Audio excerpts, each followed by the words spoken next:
This is a story of who we were,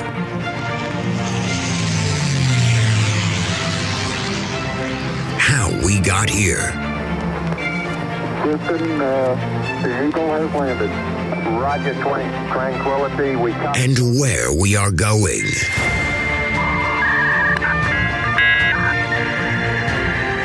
You've got mail. So join us as we take history off the page. In 1919, as scholarly experts and diplomats met to hash out the boundaries of the future Polish-Russian border, an American visitor to the city of Lviv encountered a local who pointed out some recent damage caused by the Ukrainian-Polish War. "You see those little holes?" the local remarked. "We call them here Wilson's points. They have been made with machine guns. The big gaps have been made with hand grenades. We are now engaged in self-determination, and God knows what and when the end will be." We left off our last discussion in our latest episode on the Wilsonian moment with an optimistic note, observing that there was reason for hope that the post-war era would bring lasting peace and prosperity to the peoples of Europe. Of course, as we know today, this vision failed.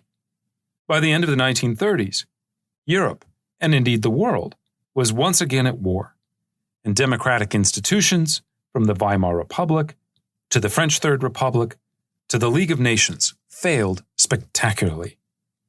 And so this, of course, begs the question, why did this happen? It's easy to get bogged down in the minutiae of the various treaties produced by the Paris Peace Conference. We historians have now been writing about their shortcomings for over a century. But beyond this, there was a deeper flaw in the Wilsonian vision, a flaw illustrated quite well by the local in our little intro reading. For the problem with national self-determination wasn't just the hypocrisy of the treaties or their failure to apply this principle to the defeated peoples. Instead, the theory had within it a self-destructive element that, far from leading to peace, actually inspired violence, spreading it across many parts of Europe in the immediate post-war era. To put it provocatively, one could argue that World War I did not end on November 11, 1918. Instead, its contours and battlefields simply shifted to new geographics and landscapes. And as we'll see in just a moment, this was not just in spite of Wilsonian optimism and the Paris Peace Conference. The violence was often a direct product of it. So how could anyone have faith in a system that seemed almost from its very inception to be a complete lie? So in today's episode, we're going to discuss the realities of life in Europe in the immediate post-war age, which were not peace and prosperity, the outcomes, if I might add, of World War II, but after World War I were basically death and destruction. We'll get into the emergence of nationality wars, especially in places like Eastern Europe, and then show how they were complemented by political violence all across the continent, from Portugal and Ireland in the West to Germany in Central Europe, and of course all the way over to the Bolshevik Revolution in Russia itself. The continent was awash in violence. Finally, for some added fun, we'll also touch briefly on the last great global pandemic before the coronavirus, and I'm talking here, of course, about the Spanish flu of 1918. So let's begin by talking about some of the problems inherent in this idea of national self-determination. One of the reasons that they had been unable to make national identity the basis of politics before World War I, one of the reasons you can't really draw borders around nationality in 1848 or 1849 or later on into the 1860s is because it's a great idea in the abstract, but how do we work it out on the ground? How do we decide who controls what territory? What nation gets to claim each territory? Where do you draw the line and say, well, okay, if it's 50.1% something and 49.9% something else, well, okay, then the 50% get the territory. How do we even decide what the geographical scope is of the units that we're measuring? this is incredibly complicated, and it's very difficult, again, to work out in a practical sense. Now, I'm not going to go into a whole lot of detail about this, but I did literally write a book on the subject called Mapping the Germans, if you're really fascinated by this dynamic. But the shorter version of the story is one of the reasons that it's so hard to do is that the science itself it seems precise, but it's very flexible. In other words, one of the big ways that they try to measure national identity in the 19th century is through language usage. Basically, whatever you speak, that must be your national identity. If you speak German, well, you're probably German. If you speak Polish, you're probably Polish. But what does it mean to speak a language? Are we talking about the language that you were born and that you grew up with? Are we talking about the language that you use in your household? That might be different. Are you someone from a mixed background where you speak French and German and Polish? Some Europeans grow up speaking 3 or 4 languages. How do we classify something like Yiddish? Yiddish is a Germanic dialect. I actually don't speak Yiddish. I speak German. I can listen to people talking in Yiddish and I can understand some of it. I can read it pretty decently. Are German Jews who are speaking Yiddish, are they Germans? Are they something else? This was a core problem for census takers, for demographers, for statistical experts in the 19th century. And they tend not to agree on it, right? So if the Prussians are saying, well, yes, Yiddish is a Germanic dialect, therefore anyone putting Yiddish down on the census, they must be ethnically German. The Austro-Hungarians don't like that. The Austro-Hungarians want to show more of a mix of people. They like the idea of there's multiple different ethnic communities under the crown. So when they look at the German statistics, they say, well, those Germans counted Yiddish as German. Therefore, let's subtract the number of people that said they were Jewish on the census from the number of people that said that they were German. There's also, of course, the point to be made. Well, if I say, what's your nationality, that's different than saying, what's your language that you speak? Because people speak dialects. People don't understand always, right? This is the 19th century.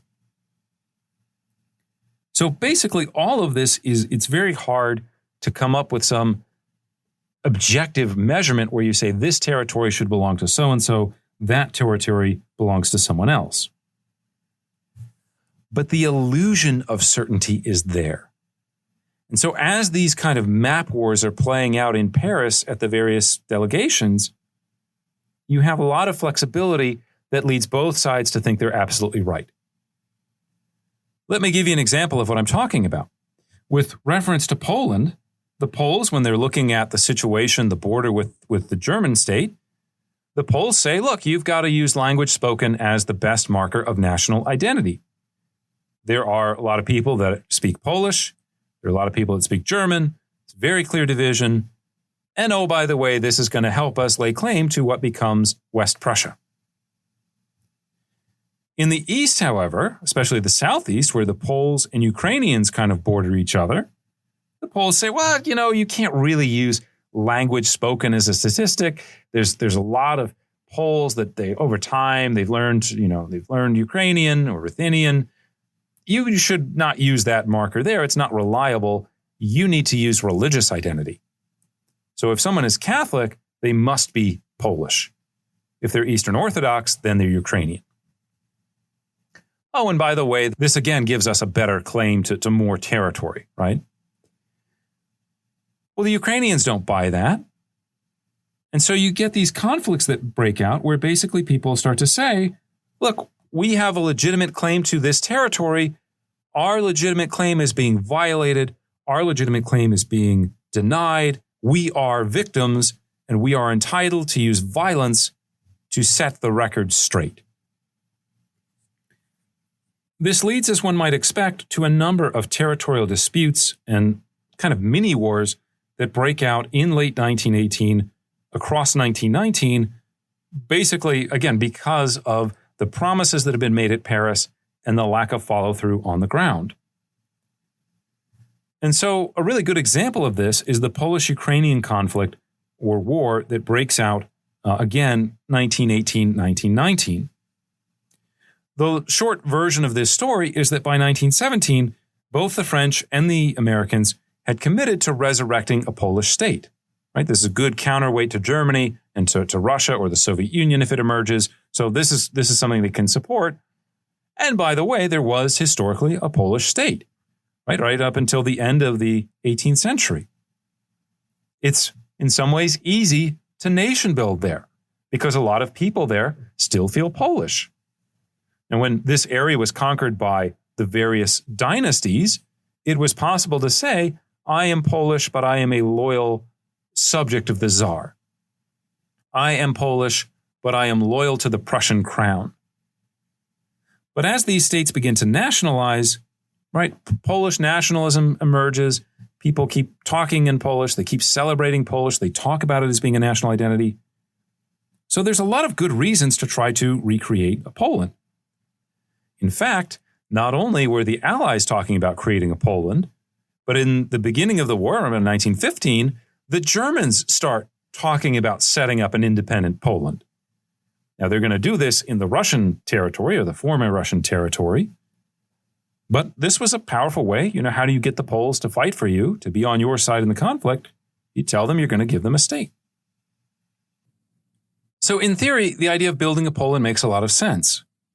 The problem is when it comes time to actually do the building of the nation state, to establish its actual boundaries, problems quickly emerged, especially in the East, where you have the collapse of Tsarist authority.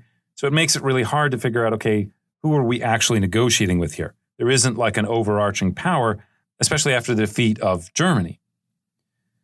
On the night of October 31st, 1918, as the end of the war is in sight, as basically things are falling apart, especially in Austria-Hungary, Ukrainian partisans seize control of the major city of Lviv, and they proclaim a West Ukrainian People's Republic. Now, the Poles felt that Lviv was a Polish city. And so rather than saying, well, let's work it out in the halls of Paris, let's wait till the post-war peace conference, Polish partisans and war veterans organize a counterattack. In November of 1918, they actually retook the city, and this spurs fighting across the region. Basically, towns, villages, people begin to mobilize as ethnic partisans. Now, so far, I've kind of framed this as Ukrainian versus Polish, but it's actually even more complicated than that because there isn't just one voice representing all the Ukrainians.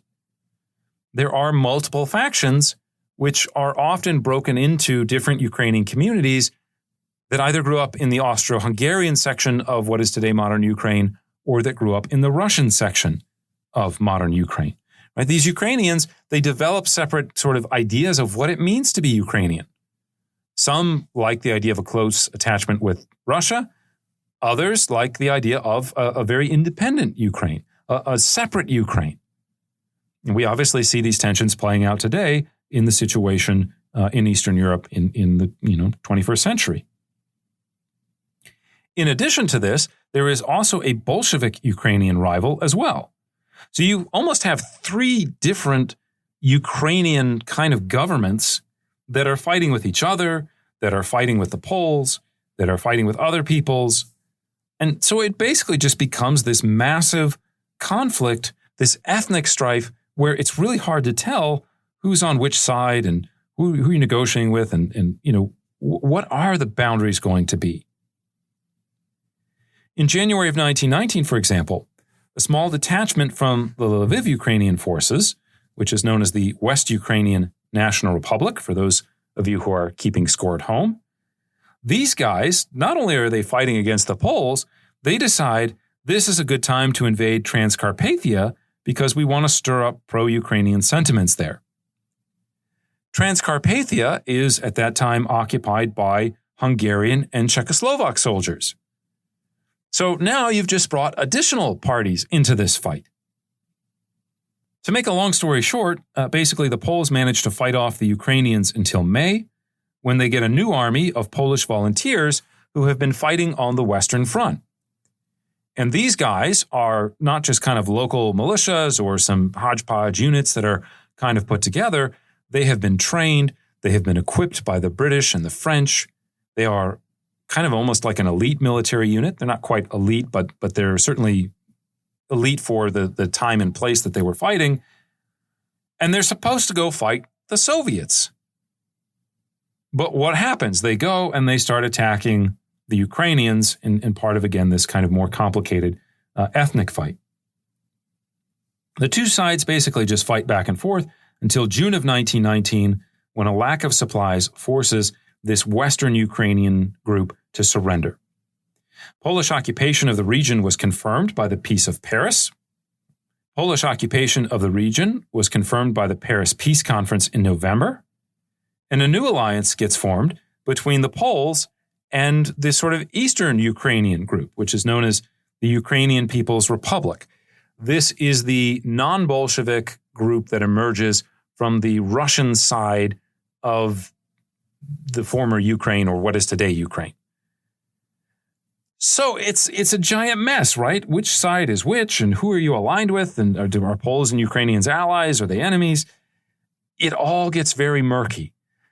There's also, what does it mean to an ordinary person to be Polish or Ukrainian from a small village? They might speak both languages. They might not care. They might not have a nationalized conception of themselves yet. It's all very muddy, and it's all very violent, and it leads to about 25,000 combined deaths along this kind of area around Lviv, this Polish-Ukrainian frontier. It's hard to tell how much truth there is to this because there's a lot of these types of accusations during World War I and during the immediate post-war period, but there are stories that circulate about violence towards civilians, rapes, murder, torture. The historical memory of what took place here would inspire future violence during the end of World War II. So again, we're not going to talk about this just now in detail, but basically towards the end of World War II, as the Germans and the Russians, or the Germans and the Soviets, as they're duking it out, as they're fighting, a mini war will break out between the Poles and the Ukrainians. So again, imagine these two major armies going back and forth, and you just have two other armies that aren't even interested in the bigger picture, really, that much, but they're trying to settle scores with each other. It gets even worse. For the Poles, not only are they in the process of, working out this southern border, but they also wind up fighting a war with what's left over of Russia, or what becomes the Soviet Union. It's known as the Russo-Polish War of 1920, or sometimes it's called the Polish-Soviet War of 1920. But basically, it's a whole different bloody conflict. It takes place over basically large parts of modern-day Ukraine, Belarus, and Lithuania. It lasts until 1921. Again, we're not going to go into too much detail about it now. Basically, the Poles advance really far. They're taking advantage of the Russian Civil War going on. They drive all the way to Kyiv. They actually capture Kyiv at one point. And then Trotsky organizes or reorganizes the Red Army. The Red Army experiences a number of successes. They drive all the way to Warsaw. There's a big battle on the outskirts of Warsaw. The Poles win that. And so basically everything kind of goes back to the original line, if you will. All that fighting to basically go back to the beginning. And it only cost them about 200,000 combined wounded and tens of thousands of soldiers killed. World War I has just happened, and we are still bleeding ourselves out in Eastern Europe. Now, as awful as all this sounds, this is only one area that witnessed fighting in the 1918-1919 period. In the Balkans, the immediate collapse of Austro-Hungarian authority at the close of the war was accompanied by peasant revolts in Croatia. Now, who's going to put down these peasant revolts? There is not yet a Croatian state. There is no longer an influential Hungarian state. They're not able to project power there. And so who will step into this vacuum but the Serbian army? And so the Serbian army is the ones who are restoring order. If you are the owner of a large estate in Croatia in this period, you look at this and say, well, this is good. We want order. We welcome order. We need some kind of government. If you are a nationalist, like a guy named Stjepan Radic, you look at this and say, look, these are Serbs. They are abusing Croats. They are killing Croats. This is bad. Serbs are bad. But it's not just a Balkan thing. In the former Austrian province of Carinthia, there are a number of Austrians who resist annexation to the new Yugoslavia. Montenegro is in the Balkans. Montenegro had been an independent nation, although very closely aligned with Serbia. There is a civil war that takes place in Montenegro. Do we want to keep a form of Montenegrin independence after the war? Or do we want to join the new Yugoslavia? Finally, of course, we haven't gotten to the biggest conflict going on in this period. I mentioned it very briefly in passing, but we also have the Russian Civil War that is going on and will go on basically into the early 1920s. And the Russian Civil War is not just a fight between the Russians, fighting amongst themselves. Are we going to have some kind of authoritarian government, some kind of monarchy? Are we going to have Bolshevik government? But among the capitalist nations, they look at this and go, this is really bad. We don't want Bolshevism to spread. And so they kind of half-heartedly contribute troops, contribute weapons. They even occupy parts of what is emerging as the Soviet Union. So you have American soldiers, you have British soldiers, you have Japanese soldiers in the northern parts of Russia in 1919. You have them in the far west, in a place like Vladivostok, for a brief amount of time. You also have this fascinating moment where basically the Entente powers, they realize, okay, we don't want these Bolsheviks there. We need someone to go fight them. Who is going to fight them in the Baltic states? There's no other army or power there that can really help them.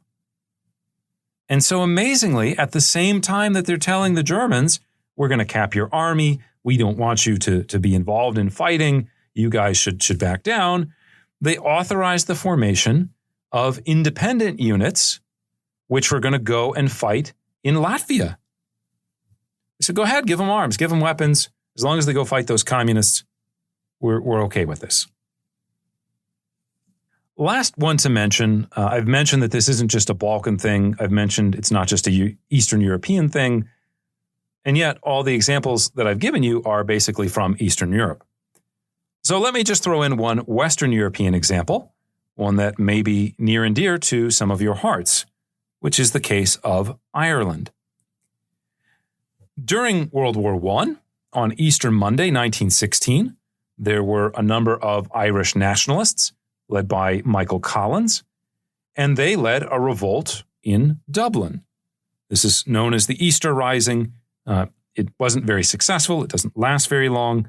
Many of the leaders are captured and executed by the British because obviously they can't deal with this in the middle of World War I, or they don't want to deal with a rebellion in Ireland during World War I. But this deterrence backfires. Amidst the Wilsonian moment, all this talk of national self-determination, Irish revolutionaries once again declare independence in January of 1919. Now, this begins as more of a guerrilla war led by a group known as the Irish Republican Army, or the IRA, and it's fought against British troops. But then soon after, the Protestant communities that are living in Ireland organize their own militias, and these guys will begin to fight against the IRA. The most notable of these militias is called the Black and Tans. And so for those of you that are familiar with the idea of the Troubles, right, this fighting that took place in Ireland and the British Isles basically in the 70s and 80s, a lot of bombing, a lot of terrorism, there's a long history of that goes back to the Wilsonian moment.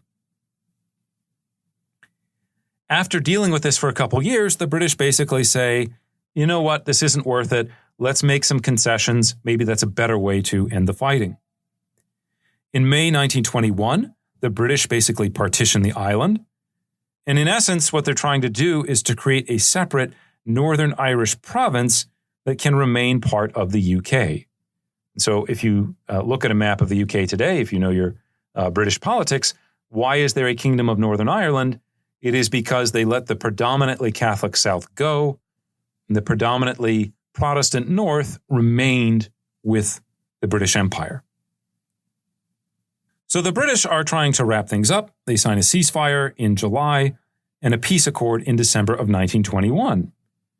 Basically, Ireland is going to become what's called a Dominion state.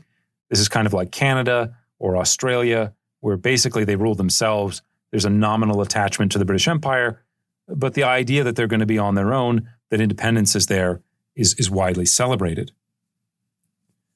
But did this end the conflict? No.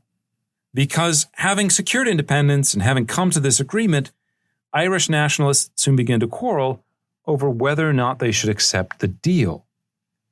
Was it enough to get the predominantly Catholic areas of Ireland, or should the notion of what Ireland is be defined by either history, in which case the whole island was basically Catholic before the beginning of the 17th century, or should it be based on geography? Right? It's very clear. We have an island. Shouldn't the island just all be part of one country? So they start fighting each other, right? More violence happens, a year-long civil war. Michael Collins gets assassinated. And so again, living through the late teens, early 20s, it is not this post-World War II moment where, in the United States, you got the soldier or the sailor, and he kisses the nurse, and good times are here, golden age. Life still remains hellacious, and it's still full of violence. Now, as if all this wasn't enough, right? The violence provoked in some ways by the Paris Peace Conference and its kind of weakness, there's also a number of ideologically motivated revolutions that take place across the continent in 1919 and 1920. And really at the heart of this lies reactions to the Bolshevik Revolution. For some, the Bolshevik Revolution is the beginning of, Marx's dream. It's the beginning of the big proletariat revolution and the dictatorship. And, this is the beginning of the new modern era. And so what we see in a number of cases are attempts to create Bolshevik-style communist governments in Germany and in Hungary in particular. In some cases, we see reactions to this. We can't allow those communists to take over. We can't allow the weakness of democratic institutions or monarchical institutions to continue. We have to seize the moment. We can't let our destiny be taken by others. And so again, we see all of this violence swell up and rise up almost like a volcano that erupts in the wake of World War I. Now, Germany in particular is hard hit by this revolutionary wave of violence beginning in January of 1919 with something known as the Spartacist Rebellion. Basically, we haven't talked about the November Revolution in Germany yet. We'll do that in a future podcast. But basically, in November of 1918, the Kaiser's government falls, and it is replaced initially by a kind of coalition of socialists, democratic socialists, independent socialists, and people that today we would probably call communists. They have this sort of uneasy tension, right? So we have this revolution. Is this a political revolution where we're going to change governments? We're going to talk about differences in law. We might do some new programs, maybe some social welfare. But we're not trying to radically alter the economics of society. We're not doing land redistribution. We're not nationalizing industry, right? We're having a fairly significant revolution, but it's one that has boundaries. By the time you get to December, those independent socialists and those what become basically the Communist Party of Germany, those guys start to say, you know what, this revolution is not going far enough for us. So in the middle of this, while they're having these doubts, there is a conflict that breaks out in the city of Berlin between the left-leaning People's Navy Division and Berlin's military commander, who happens to be a social democrat. And so there's kind of like an armed scuffle between those two groups. And the independent socialists, or again, what becomes, they kind of merge with the communists and it becomes the KPD, or the Communist Party of Germany. Their leadership calls for revolution. They want mass demonstrations. They want to start taking over, telegraph offices, railways, things like that. And so this leads to this uprising that happens in the second week of January 1919. Now remember, all this happens as the Germans have just signed an armistice. They're trying to kind of recover from World War I. They're in the process of having a lot of their military capability stripped down. And so who is left to fight to put down this left-wing rebellion? In the end, the SPD appeals to and supports the formation of these things called Freikorps. Freikorps are volunteer units of either World War I veterans, or in some cases, it's people that were just slightly too young to fight in World War I. But by the time you get to the 1920s, they start to be old enough to serve in combat. So you have the formation of these Freikorps units that are going to storm the capital, which they do on January 11th, 1919. They successfully retake it. They crush the revolution. They kill about 200 communists. They arrest about 400 more, including the leaders of the KPD, Rosa Luxemburg and Karl Liebknecht. Now, not only do they arrest them, but they also brutally murder them. Rosa Luxemburg has her body thrown in the Landwehr Canal. And so this violence, again, it's not just soldiers fighting. It's pretty out there in the open. It's brutal. It's personal, right? These conflicts are not just you're fighting against the enemy that's a lot like you. We're not going to have moments like in All Quiet on the Western Front when the German soldier kills the French soldier and is watching him die in the shell hole. And basically they kind of realize the common humanity. We're not having those moments with this kind of political violence. But the crushing of the Spartacist revolt is not the end of it. In March, a second wave of violence strikes the capital, as well as major cities like Dresden, and in April, Munich, where communist insurgents will set up a short-lived council republic.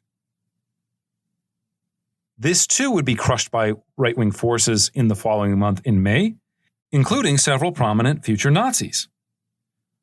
But again, this isn't the end of the violence. In March of 1920, right-wing forces become disenchanted with the Social Democratic government. In particular, one of the things that happens is the Social Democrats realize we can't just have these independent militias making their own rules, right? They're violent. They go up into Latvia, and not only do they fight the Bolsheviks, but then they start trying to kind of colonize Latvia at one point. So they order the disbanding of these Freikorps units. And the Freikorps units react by saying, no, we're not going to disband. We're not going to go quietly, into the good night. We're going to seize power.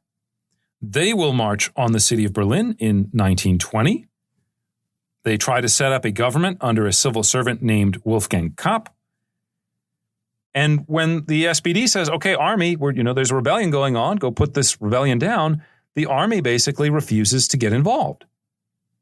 And so in the end, the republic is saved not by force of arms, but by a mass strike that breaks out in the capital. It paralyzes it. And in the end, Kapp and other leaders of the rebellion are given amnesty in exchange for their surrender. So the Kapp Putsch, as it becomes known, turns out to be a failure, but the use of violence by right-wing forces in Weimar continues for some time. There's also, and I'm not going to go into a whole lot of detail about this, there's a whole spate in the early 1920s of assassinations that take place against prominent defenders of the Weimar government. Against Matthias Erzberger, who signed the armistice on behalf of the German forces. So you have this unchecked spillage of violence that breaks out, assassinations. Of course, Adolf Hitler features into this as well. In November of 1923, Hitler launches the Beer Hall Putsch, which is an attempt to seize power violently. It breaks down. There's a confrontation, basically, with some police officers on the Odeonsplatz in Munich. And so it ends up not working. But the idea was still there. The violence was still there. Now, Germany was not the only defeated country plagued by post-war violence.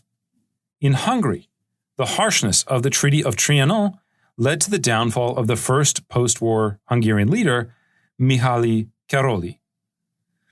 In his place rose the communist leader Bela Kun, who was a former journalist and army veteran who had fought with the Bolsheviks in Russia for part of the October Revolution. Now, Kun is not officially the head of the government, but he's kind of on the sidelines. He's kind of a minister that plays a key role in it. And once he sort of establishes his power, he starts to try to set up a Bolshevik-style regime. They start trying to redistribute land, for example. They nationalize the industry. They confiscate church property. They abolish noble titles. And they abolish also alcohol. Now, Kun also unleashes a wave of revolutionary violence against those people that he saw was their class enemies. If you go back and listen to the episode that we did on the October Revolution, you recall that the Bolshevik Revolution came with violence not just against people that were a direct threat to it, but as people that they imagined would be a threat to it. And so there are hundreds of arrests. There is this wave of revolutionary terror, and over 600 people are killed in Budapest during this takeover of power. However, as was the case in Germany, Kun's regime didn't last. In late May of 1919, counter-revolutionaries united behind the command of this guy, Miklos Horthy, who was the last commander of the Austro-Hungarian Navy. Now, Kun's government is not only fighting sort of internally a civil war, but it also gets involved in struggles against Slovakia and Romania because at the same time that it's trying to be communist, it is also laying claim to, based on the nationality principle, ethnic Hungarians living outside of its borders. And so in the end, the thing that really kills Kun's government is that they get involved in this war with Romania, and in July, their forces collapse, they've run out of supplies, and in early August, the Romanian forces occupied and then loot the capital of Budapest. Later on, Horthy's forces will assume command, and once they do, they don't just come in and say, okay, we're here, order, peace, stability. They decide this is a good time to exact revenge on the quote-unquote Reds. So there is a second wave of violence that strikes Budapest in the years afterwards. We call it a kind of white terror, and it takes the lives of some 5,000 people. I could go on and on with more and more examples of this type of violence. We haven't discussed yet Benito Mussolini. I'm going to do that in a separate podcast on fascism. But basically, in 1919-1920, Mussolini is running around the Po Valley with his newly founded fascist party, the PNF, and they aren't just protesting communists. They're not just writing strongly worded letters. They are beating up, harassing, terrorizing left-wing leaders in the Po Valley in northern Italy as a way of intimidating them and kind of making sure that they don't seize power. Another example that you could look up involves the seizure of Fiume, or what is today Rijeka in Croatian. Basically, there's a poet named Gabriele D'Annunzio, and he and his fellow nationalists do not like that Italy had negotiated away this important seaport called Rijeka today. What does he do? He kind of holds himself up. Eventually, he says, I'm not giving this back to the Yugoslavs over my dead body. And he actually ends up fighting a war with Italy. So he's an Italian nationalist, but he's going to lead a war against his own country because he's upset about the post-war settlement. So again, we see wave after wave, eruption after eruption of violence that is going on in the immediate aftermath of World War I that makes people say, these values that you said we're going to be, able to kind of rebuild society on, that we're going to, create a war to end all wars. They didn't even create a war to stop war for a few minutes. So we have revolutionary violence. We have violence stemming from the problems of nationalism and the nationality principle. Let's add one final dour note to this recipe of destruction and devastation, and that is to talk about the Spanish flu of 1918-1919. Now, you may have heard the Spanish flu referred to as the Spanish flu because people thought, oh, it started in Spain. It did not actually start in Spain. It actually starts somewhere probably in Kansas, and it basically spreads along with the soldiers mobilizing for World War I. However, because a war is going on, you don't want the enemy to know that, your troops are wounded, that they're suffering, that they're not going to be at full combat strength. And so none of the belligerent powers, as they're seeing all of this flu spread, none of them are talking about it or making it publicly known. Spain, however, was neutral.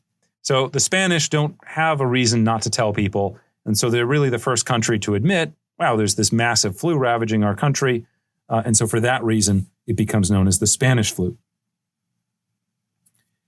Basically, this flu develops in Kansas, as I said, in the spring of 1918. It winds up in France. And in France, it mutates. And the mutation actually makes it more deadly, not less deadly. I know with the coronavirus the pandemic, people have talked about, well, if we just let it spread, eventually most people will get immunity. Eventually the disease itself will become less lethal because it's in the disease's own interest not to kill its host, right? At least let the host live long enough to be able to spread, right? If you're thinking in terms of evolutionary biology, Ebola is a really, really poorly designed virus because it kills its host so fast that it doesn't allow time for it to spread. Thank God. At any rate, what happens with this flu is that it begins to spread. It mutates, as I said, in France in 1918, and it becomes incredibly deadly. And unlike the coronavirus, which tends to be much harder on elderly people, especially people with immune deficiencies, the Spanish flu of 1918-1919 is especially deadly in healthy young adults. One of the reasons for this is that the virus doesn't actually kill people directly.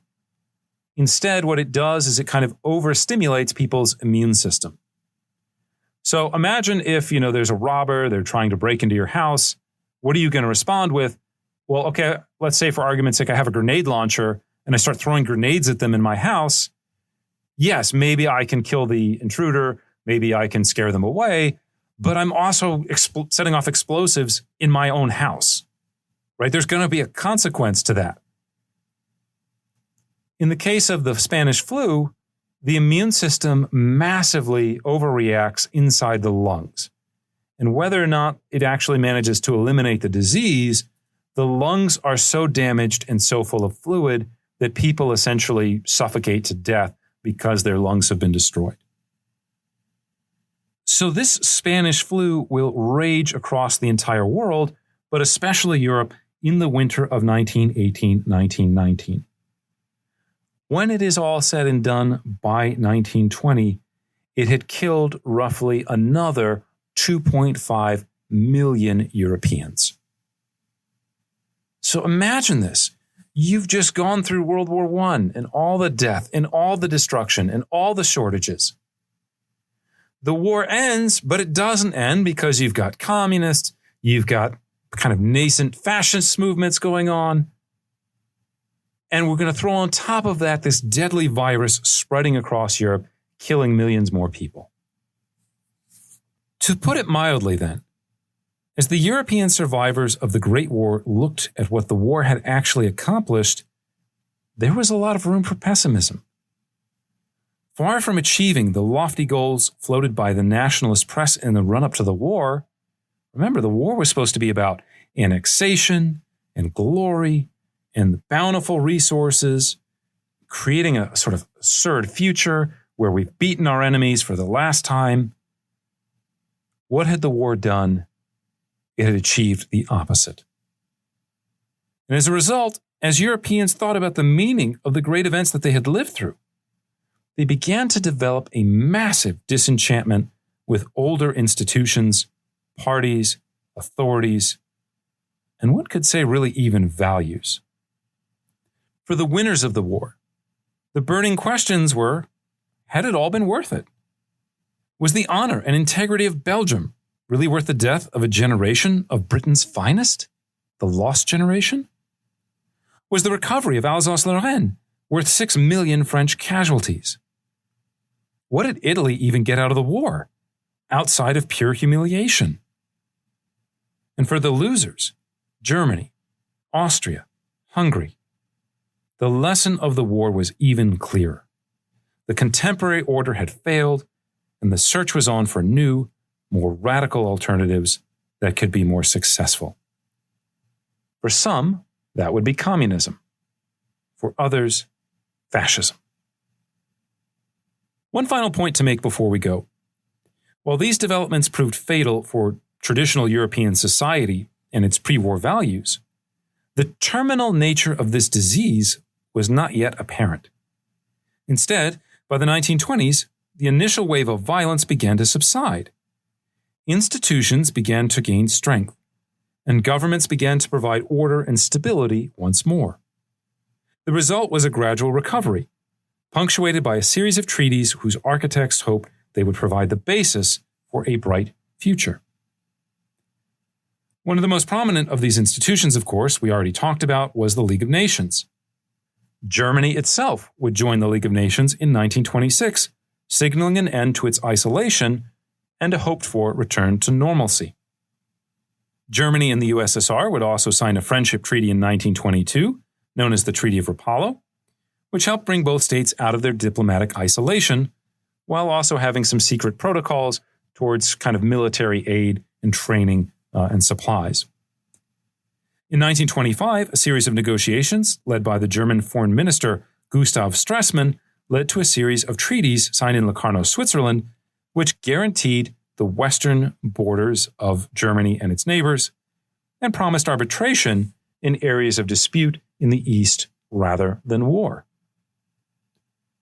As testament to this newfound strength, one could point to the ability of the young Weimar Republic to overcome many of those initial challenges from both the right and the left that we just mentioned, right? Hitler's first attempt to seize power in 1923 doesn't work. The Spartacist rebellion, even though it was messy, it does get put down. One more example demonstrates, one could argue, the strength of the early Weimar Republic, and that was the occupation of the Ruhr Valley. Basically, as you know, Germany was supposed to pay these enormous amounts for reparations, according to the Treaty of Versailles.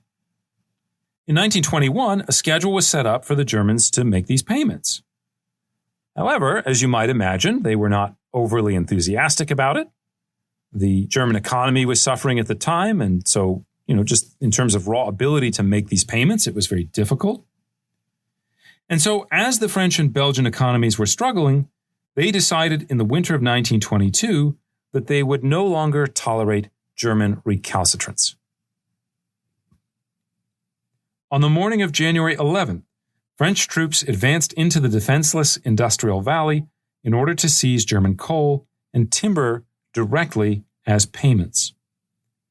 In response, the German government began a campaign of passive resistance, ranging from organizing protests and demonstrations to strikes and non-compliance. Basically, they say, if you want our coal, you are going to have to come here and mine it yourself. We are not going to do the hard work for you. And of course, the problem here is that you are going to put workers out of work. So where do they go? Well, we have the beginnings of democratic or social democratic government. We have unemployment insurance. The German government decides we will support these people engaging in passive resistance by basically supporting them, paying for them, until such time as the crisis ends. Where do the Germans get this money? They didn't have the money to make the payments to the Entente powers, so where are they going to get the money just to have these workers sit around and strike all day? The answer, of course, is that they begin to print money. And so this is what leads to the period known as hyperinflation, basically in late 1922, but especially 1923, when the value of the German mark almost evaporates. We'll talk about this more in a podcast on the Weimar Republic, but you can see pictures if you go online, if you just Google, people burning money, people playing with it, using it as wallpaper, right? Because basically the currency has become absolutely useless by the time you get to 1923. The problem here is not just economic, however. The Ruhr occupation was violent. Over 100 German civilians were killed, and the image of the occupation, where the French bring in especially a lot of colonial troops, people who are Senegalese, for example, they station them in the Rhineland, this sets off a lot of racial resentment.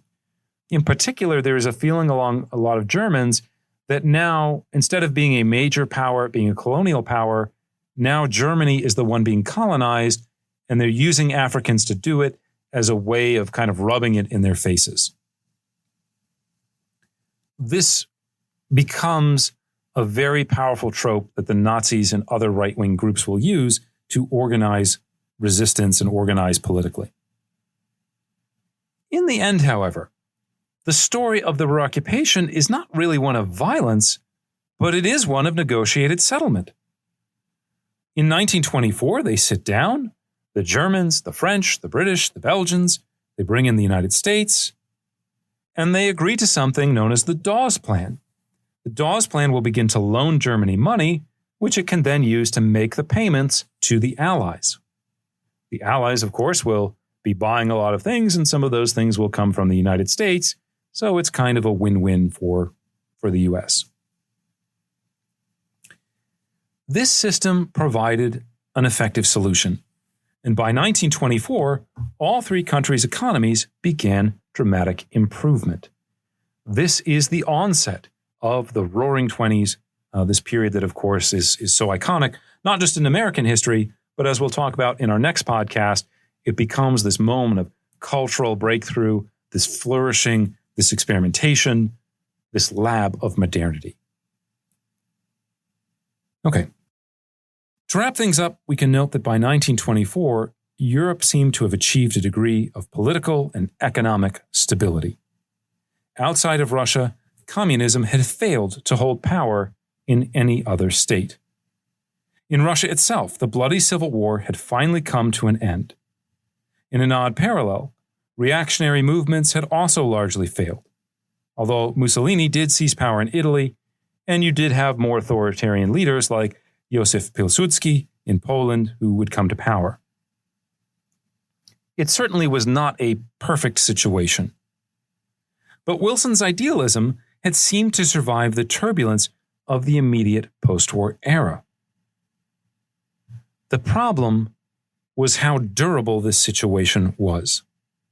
Extremists on the political left and right had not triumphed, but neither had they been fully defeated either. Instead, they lay in wait for a future moment. A moment, of course, that would come in 1929 with the onset of the Great Depression. Moreover, the stability of the 1920s provided fertile soil for the growth of modernism, a cultural movement that assaulted long-held norms related to art, architecture, music, gender, sexuality, consumption, and more. In the end, then, the resurrected European civilization of the 19th century, one could argue that was saved by Wilson's idealism, was attacked not only by its political enemies, but was also undermined internally by the enthusiasm for the experimentation and radical change that its stability supported. In the end, one could argue Europe was on borrowed time, that as well as they had done to survive in the early 1920s, they had merely made it to the eye of the storm. The worst, as we'll see, was yet to come.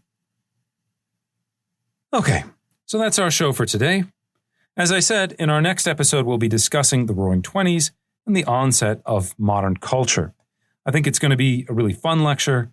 We're going to talk about jazz. We're going to talk about Joyce. We're going to talk about radio and the golden age of film, the new woman, and much, much more. We're going to emancipate ourselves from all of this war and destruction and revolution and politics.